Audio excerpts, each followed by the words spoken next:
Islam commands us to do good and forbid evil. You said Islam teaches good. Okay, so let's talk about morality of Islam because you follow Quran and Sunnah. Your prophet at one time, I'm not saying now, you're Sunni, so I know you don't do it now. But at one time, your prophet accepted Zawj al-Muta. Muta, right?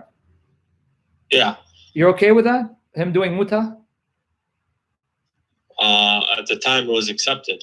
So now be honest with me as a man who has respect, you have ghira, you have honor. How would you feel if you lived at that time? So understand what I'm saying. How would you feel if you lived at that time and one of the Muslims said, I want to marry your sister for 3 days and then when I'm done, I'll divorce her and give her money. You honestly would be okay with that? I don't believe that it was done in that context. I believe it was more of, you know, when they were away from their wives. Oh, so it's okay? They're away? So, okay. A Muslim from California is away from his wife, and you're living in Chicago. And he says, Ya akhi, I'm going to marry your sister for 3 days and give her money when I'm done because my wife is in California. Are you okay with that? Well, at the end of the day, you have to consider it like this. Do you want to have unlawful sexual relations in the eyes of Allah? Or do you actually want to, you know, if the Prophet said something and you know, he's the highest moral authority. So if he permitted something at a certain time under certain circumstances, or it's not for us to really question that. We just follow him exactly as he says, and we obey him. So you really think a God Almighty, who's all powerful, would legalize? Hey, I'm giving it to you straight. Am I beating around the bush? No, you're honest. Okay. All right. Okay, that's fine. All right. Okay, then you're saying if it's from Allah, okay, that's fine. All right, then you can see why non-Muslims have a problem with it. But now the Shia, who say that their hadith still allows muta, it's not been abrogated. Do you then tell them, then you guys are committing zina because you're committing prostitution and trying to excuse it? Would you accuse them of committing zina? Yeah, because it was said that after, so it was allowed for a certain period of time. Like when the Muslims, they went on expeditions and they were away from their wives, they were allowed to do it. But they could do it. They didn't have any wives at that time, and it was a different time and stuff like that. Okay, so the Shia doing it today. They needed to give a mahr, give a gift, give a dowry to marry a woman, and they could enjoy her in a marital way.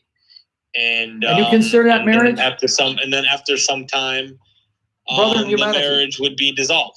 Okay, but, brother in humanity. Be right honest. Now we don't permit that, and the Prophet didn't permit it when when the Muslims returned home and they're living amongst their community, for them to just do it with each other's daughters and stuff as a form of no. Marriage, of course, is meant to be a long-term thing. Say it again. And marriage is meant to be what? Marriage is meant to be what? I said by and large, it should be a long-term thing. It's meant to be a long-term thing. Okay. Now there are certain circumstances that may warrant that, but the way we have it now, it's not permitted. Okay. Let me just repeat what you said. Marriage is meant to be long-term. Even though I may marry someone that I want to stay with, things happen, we get divorced. But my intention wasn't to marry her and divorce her. So you agree. But you're saying because Muhammad, under the orders of your God, because you believe Allah spoke to your prophet, when your prophet said, you can marry them short term, and you can tell a woman, look, I'm just going to marry you for 3 days and pay you money. That was legal marriage, even though the intention was to be married for a short term. And you really call that marital? You really call that a marriage? Well, what you got to understand, they were doing Allah's will at the time. Allah's will, okay. So they were out preaching Islam and, assisting in the expansion of Islam. And so they did not have their wives with them. So it was permitted for them to temporarily marry the women who were available to them. And but after a while, this practice was forbidden. And so now when the Shia do it, it's zina, it is wicked, it's haram, it's immoral. Now if they do that, right? Correct. And they they reject our hadith. Yes, right. And they curse a lot of the the companions. Yep. And so they have become misguided in a lot of ways. And I can't speak for them. Sure, no, I put them aside. Because, but I just want to make sure we get this correct. Now, when the Shia do it, it's zina, it's sexual immorality, it's even adultery. We'd even call it prostitution. But for some reason, when your prophet allowed it to be done, because he allowed it, then it's no longer prostitution, it's no longer adultery, it's no longer sexual morality. So what changed? What changed is the circumstances. Oh, so when Muhammad decides, if the circumstances are right, then it's no longer zina. Okay.